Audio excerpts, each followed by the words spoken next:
Hello guys, how are you? I'm Hardeep Singh. Welcome back to your own YouTube channel. IELTS updates and recent exams. For more updates related to recent IELTS exam writing test topics, listening, reading, practice test, and speaking, you can guesswork. Please, guys, participate in everyday listening and reading practice test to achieve your desired band score in your actual IELTS exam. Please hit the like and subscribe button. Press the bell icon for the upcoming notifications. Don't forget like, subscribe and share my YouTube channel and my Facebook page, IELTS updates and recent exams. Part 1. First you have some time to look at questions 1 to 6.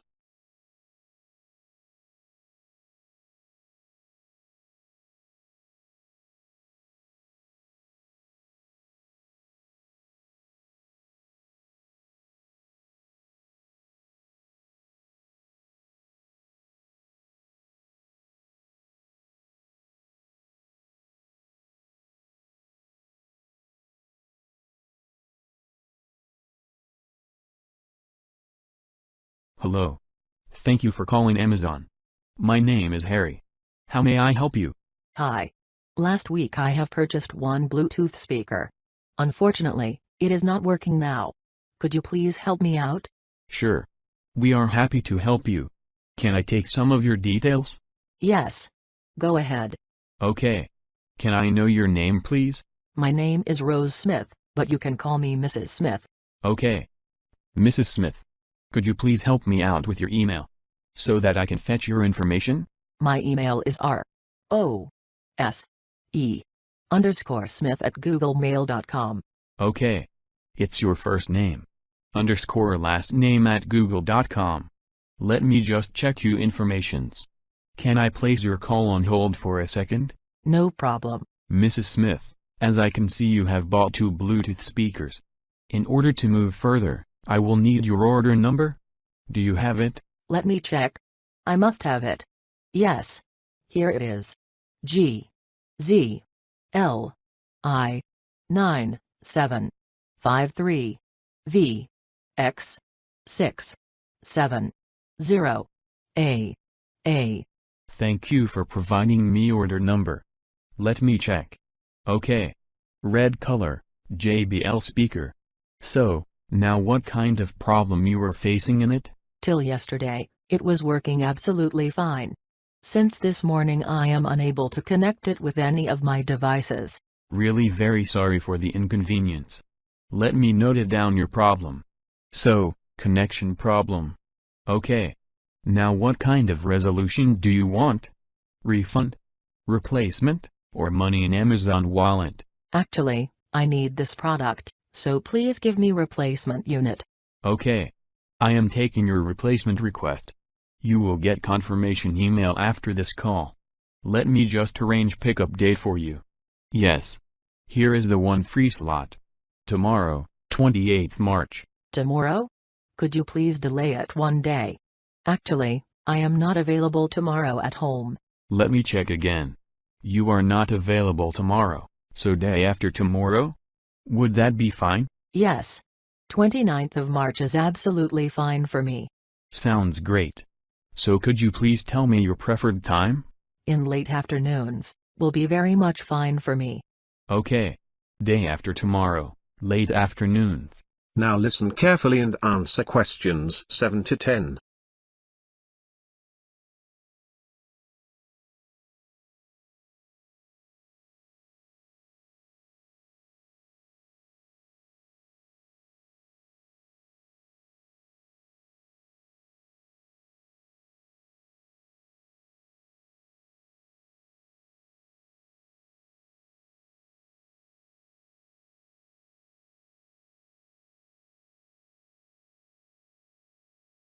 And yes, Mrs. Smith, item must not be physically damaged, or else replacement request will be rejected.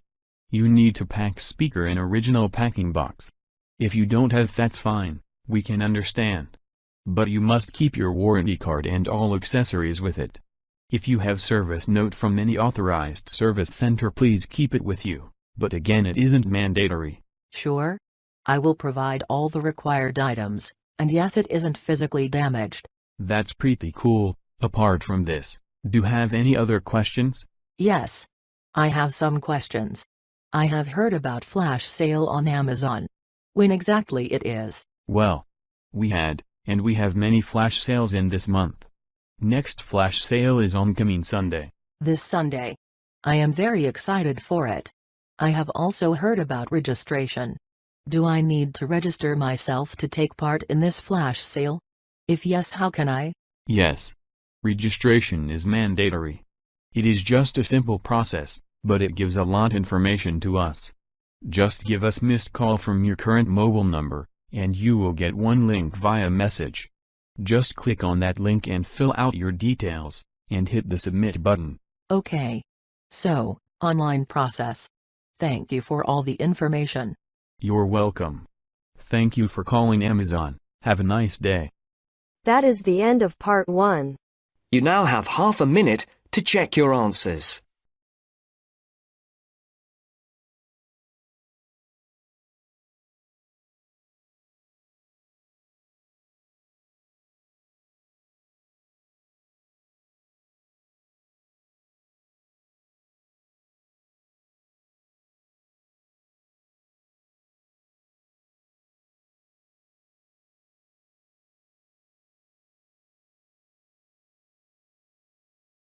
Now turns to part 2. You are going to hear the President of Australia Retailers Association give his welcome address at a convention. First, you have some time to read questions 11 to 14.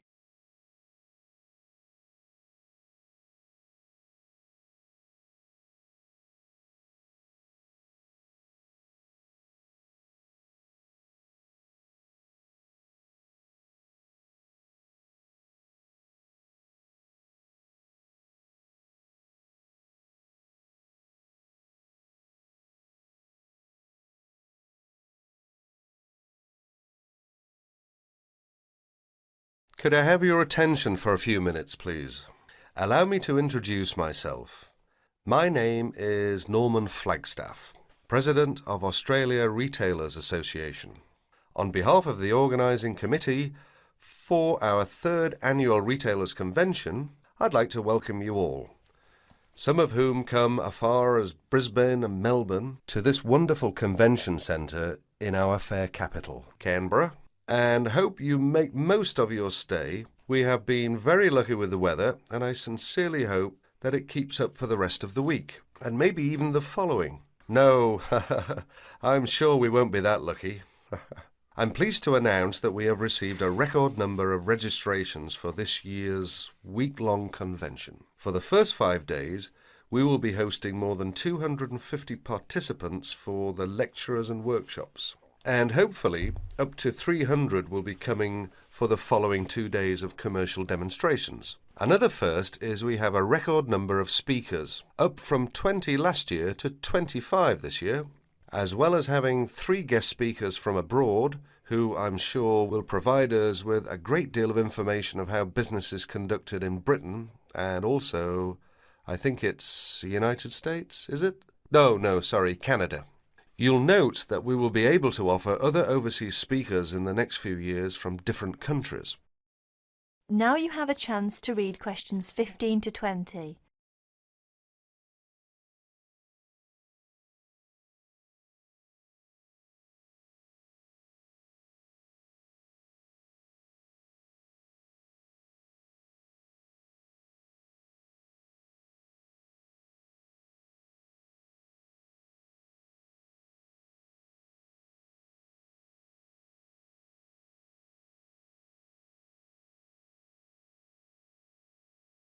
For those of you who won't attend the lunchtime meeting, there are plenty of places to go. The famous Italian restaurant, Peroni's, is not too far from the convention centre. From the centre's entrance on King Street, just go straight to the street to the Mime Park. Through the Heroes Arch at the other end of the park, cross William Street, and it's right next to the bank. The Jumbo Sandwich Shop for quick snacks is also nearby. From the centre, just turn right up King Street and turn left into Queen Street. Go along Queen Street until you get to the William Street, then turn right. You'll spot it right next to the William Street Underground Station. Slim's Vegetarian is also nearby. Just turn left as you leave the centre into King Street, cross over Elizabeth Street, and it's on your left, directly opposite the church. Finally, the Geneva Bistro is always a popular place, this area. It's located behind the church on William Street.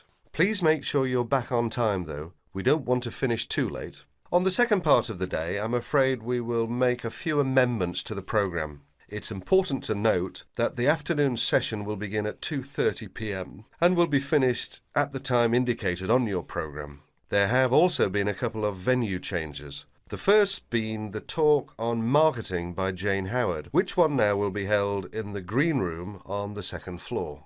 The workshop on distribution of goods will not be given by Sarah Moore, but by her sister Barbara, due to an unforeseen illness in the red room on the second floor. We hope she'll be back on her feet in no time.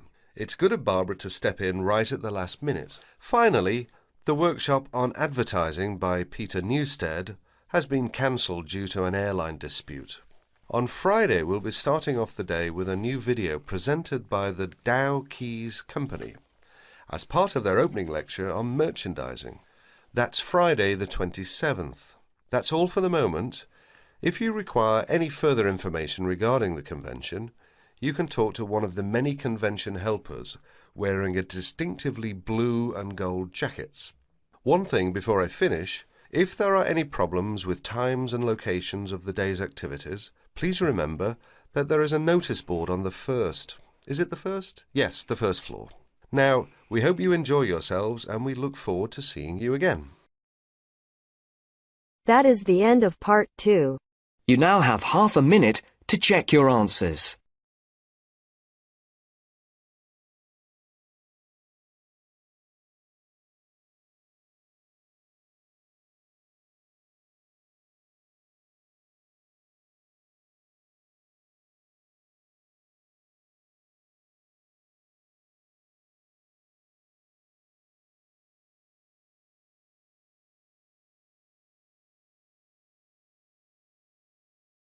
Now turns to part 3. You'll hear a conversation in a university student services office. First, you have some time to look at questions 21 to 25.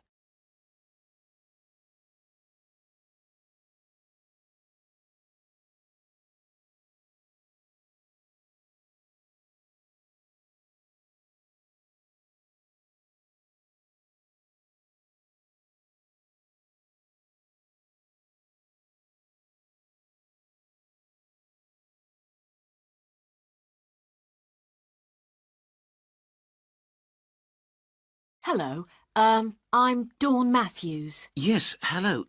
I've been referred to you because I'm inquiring about the refresher courses that you run. I'd like to find out a bit more about them. OK. Well, we run quite a few different short courses for students who are either returning to study or studying part-time.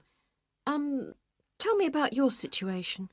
Well, I think that I really need some help in preparing for the coming semester, especially to build up my confidence a bit and help me study effectively because, you see, I've been out in the workforce for nearly 12 years now, so it really is a long time since I was last a student.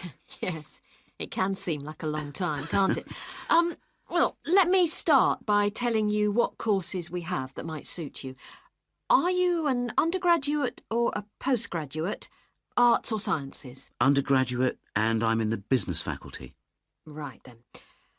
Well, first of all, there's our intensive Study for Success seminar on the 1st and 2nd of February. It's aimed at students like you who are uncertain about what to expect at college and looks at a fairly wide range of approaches to university learning to motivate you to begin your study and build on your own learning strategies. That sounds good. What are some of the strategies that are presented? Well, we try to cover all aspects of study. Some of the strategies in writing, for example, would be improving your planning for writing, organising your thinking, and building some techniques to help you write more clearly. With reading, there'll be sessions aimed at getting into the habit of analysing material as you read it, and tips to help you record and remember what you've read. It really is very important to begin reading confidently right from the beginning. There's also advice on how to get the most from your lectures and practice in giving confident presentations, as well as how to prepare for exams. What about the motivational side of things? Well, there's a range of motivational exercises that we do to help the students feel positive and enthusiastic about their study. The process of learning and exploring a subject can lead to a whole new way of looking at the world, and the study skills and techniques that you build up can be applied in all sorts of different ways. Before you hear the rest of the conversation, you have some time to look at questions 26 to 30.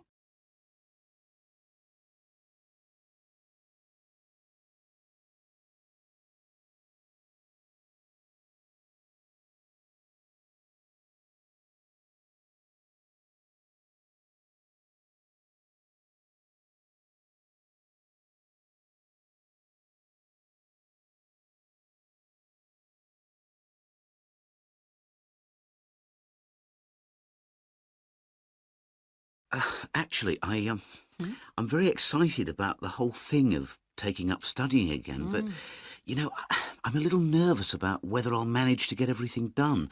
I suppose it's the same for all mature students. Of course it is. Two of the key components of the course are time management and overcoming procrastination.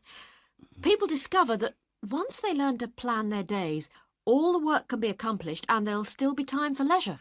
Is there an enrolment fee? Well, just a minute, let's see. The cost is £30, which includes all course materials and morning tea. You have to arrange your own lunch. Well, that wouldn't be a problem. I already make sandwiches for my 3 kids and my wife and myself every day. I won't have to change my routine. No. Now, I need to tell you that this is a very popular course, and it's essential that you book well ahead of time. In fact, the course convener tells me that there are only 5 places left. What other course might be good for me? There is one other that you could benefit from. It's simply called Learning Skills for University Study and is on 3 consecutive mornings, starting on a Monday from 9 to 12, and costs £25. This is aimed at upgrading the study skills most school leavers have and help them cope with the increased demands of university study. It focuses mainly on making students more responsible for their own success. What sort of things are covered in this course? Well, basically, it's more advanced thinking, note-taking, reading and writing strategies, but also some input about stress management. I think I'd be better off starting from the basics and looking at all the strategies, don't you? Yes, from what you've told me, I think that's more in line with your situation. All right then. Can I book a place on the Study for Success seminar course now? Yes. Let me just get out a registration form and take down your details. That is the end of part 3. You now have half a minute to check your answers.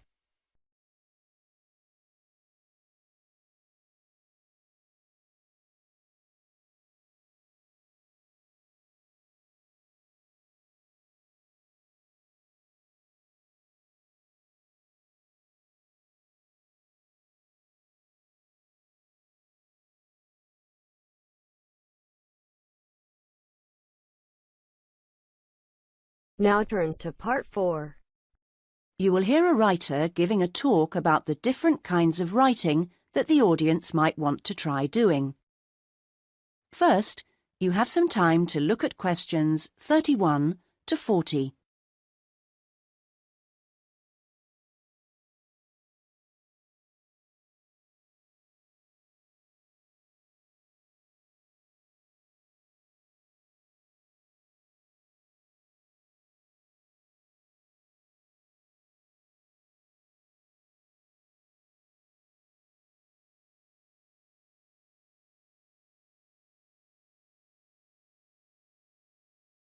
So I'm now going to say a few words about the various different kinds of writing you may want to consider.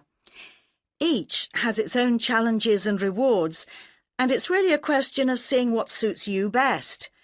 There are no rights and wrongs here. let's start by considering the short story. Remember that a short story isn't just a very concise novel. There are three basic styles: the story itself, the slice of life section, and the surprise type, and all of them are equally valid as treatments of the genre. When producing a short story, you don't have time for a slow build-up of interest, so you need to get in there straight away and begin with a crisis. Then there's non-fiction, which can sell very well, with biographies in particular frequently hitting the bestseller lists. It's important, however, to be sure your chosen topic is genuinely interesting to people, and you know enough about it to do it justice. So when you're submitting your idea to a publisher, it's worthwhile to give them details of specialist knowledge you have. What about articles? Now, this is a very wide area, of course, going from the very learned and obscure to the populist gossip type. Articles based on giving advice are a proven area, and to give them a sufficient focus, you should produce your article for a definite market. That will help to define your purpose. Turning to something different, there's the question of poetry.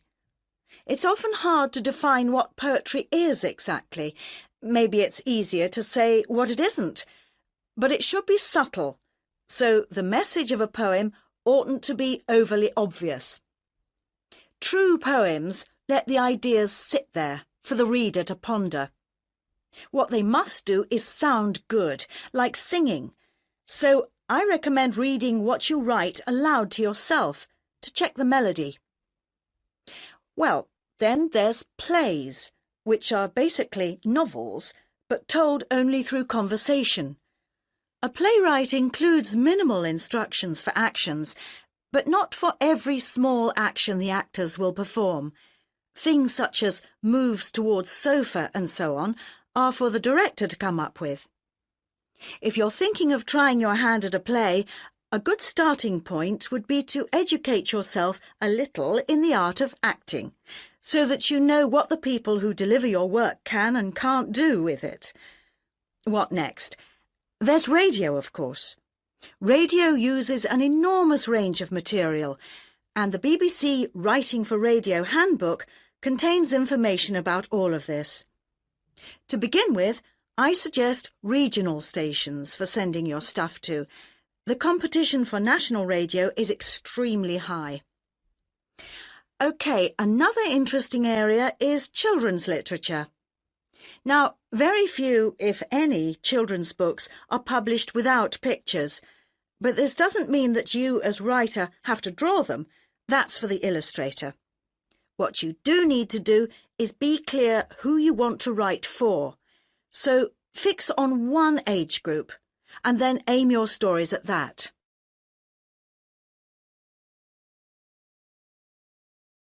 Right, I've saved what I consider to be the best and the hardest till last, the novel. Very long and very difficult to do well, but certainly not impossible, as any bookshop shelves will confirm. One of the first things to decide is from what point of view you will tell your story. A popular choice is the first person, and this technique certainly gives a sense of immediacy for the reader, while many new writers find it easier to project themselves into their main character if they can write in his or her name. But that assumes, of course, that the main character is somehow like the writer, which may or may not be the case. Meanwhile, if your book is all narrated by I, you can only put into your story things which are experienced by that character, which may prove to be rather restricting. Now, there are all sorts of pitfalls for the novelist, and many of them relate to the issue of providing a balanced narrative. Every time you introduce a character into the story, you have decisions to make. Of course, you want to populate your landscape with a variety of people to maintain interest, but don't feel you have to decorate every one of them in elaborate detail. The same goes for irony. All too often, an inexperienced writer will create a strong ironic situation and then spoil it by spelling out what they mean by it, as if readers were too stupid to understand. A few contrasting details should serve to make the point clear. A big challenge for new novelists is dialogue. What is the relationship between conversation as people really speak and as it is in novels? Well, it depends. If you recorded actual conversations and copied them straight into your narrative, readers would get confused and bored, all those unfinished sentences going nowhere. On the other hand, you don't want to write out page-long utterances by characters, as these will seem unrealistic to an extreme, but you can insert minor descriptions and actions to vary the pace and add interest. Well, I hope what I'm saying is encouraging and not too off-putting about the various difficulties. Are there any questions at this point? That is the end of part 4. You now have half a minute to check your answers. So guys, don't forget like, subscribe and share my YouTube channel and my Facebook page, IELTS updates and recent exams. For more updates related to recent IELTS exam writing test topics, listening, reading, practice test and speaking, you got guesswork. Please guys, participate in everyday new IELTS listening and reading practice tests to achieve your desired band score in your actual IELTS exam. For more IELTS material, visit my official website www.ieltsupdatesandrecentexams.com. The link is given below in the description. If you need PDF files of latest IELTS material, then please join my Telegram channel. So guys, please write your score below the comment section. Again, thanks for listening. God bless you all guys. Stay tuned, stay safe.